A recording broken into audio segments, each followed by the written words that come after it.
uyu munsi ngiye gusengera umuntu wese uri mu bigeragezo bimugoye.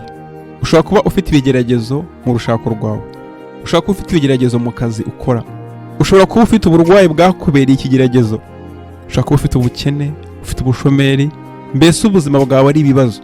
Wowe ibigeragezo byabayeho akarande. Uyu munsi ndakumenyesha ko Uwiteka ari ku ruhande rwawe mu izina rya Yesu. Muvandimwe, umwami Yesu ari ku isi yagiye ahura n'ibimugerageza, ariko kuko yarashikamye kandi ashyize amaso ku Uwiteka, umwami Yesu yabashije kubitambuka byose arabitsinda. Umugaragu w'Imana Yobu yahuye n'ibimugerageza byinshi, ariko Uwiteka abana nawe aramutsindishiriza mu izina ry'umwami Yesu.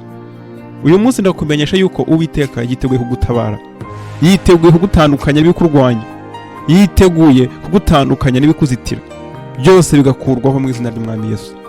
Muvandimwe, ndagira ngo ushyire ikiganza cyawe mu ruhanga, ubundi usubiremo amasengesho ngiye kukubwira mu izina ry'umwami Yesu. Uwiteka Mana y'ukuri, ndagushima kuri Imana yanjye, kandi ndagushima ko wandemye ndi umwana wawe mu izina ry'umwami Yesu Kristo.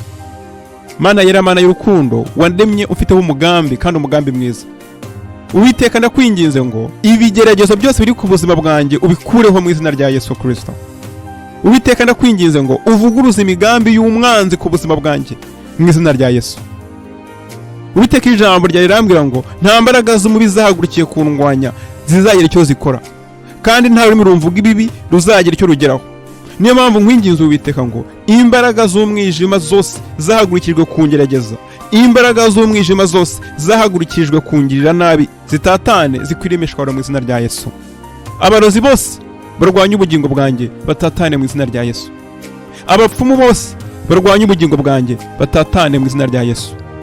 Ibikoresho byose bya sekibi bingerageza birwanya ubugingo bwanjye bikwiriye imishwaro mu izina rya Yesu.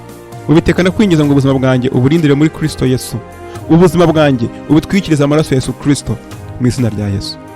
Muvandimwe rero, ibigeragezo biri ku buzima bwawe ntabwo ari umwanya wo kwiheba, ntabwo ari umwanya wo gucika intege, ahubwo ni umwanya wo kugira ngo ushikame, wongere imbaraga mu masengesho yawe, kandi nugumya gushikama, nugumya gushyiramo umuhati, nta kabuza Uwiteka azagutsindishiriza.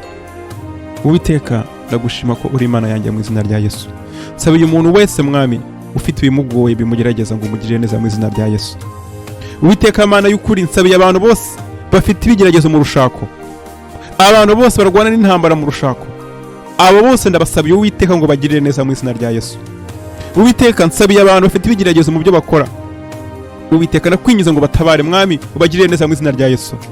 Umuntu wese ufite ikigeragezo cy'uburwayi, umuntu wese ugeragejwe n'ubushomeri, umuntu wese ugeragejwe n'ubukene, abo bose ndabasabiye Uwiteka ngo barengere mu izina rya Yesu. Imyambi yose y'ibigeragezo umwanza turasa, iyo myambi ikwira imishwaro itatane mu izina rya Yesu. Uwiteka ndakwinginze ngo uhaguruke, ababisha bose baduhagurukiye bakwira imishwaro mu izina rya Yesu. Abanzi bose bahagurukiye itorero bamware batatane, imigambi yabo iburizwemo mu izina rya Yesu Kristo. Uwiteka ndakwinginze ngo udutwikirize amaraso ya Yesu Kristo. Uwiteka ndakwinginze ngo abanteze amatwi bose mwami ubatabare mu izina rya Yesu, kandi udutabare ku bw'izina ryawe, udutabare wo kwesha icyubahiro mu izina rya Yesu Kristo. Icyubahiro n'ikibi cyawe mu izina ry'umwami wanjye Yesu Kristo nsabye nizeye, amen. Muvandimwe, twari dufatanyije gusenga, andika muri comment uti amen. Andika ikintu cyose cyakubereye ikigeragezo, tuzabishyira imbere y'Uwiteka kandi Uwiteka azagutabara mu izina rya Yesu.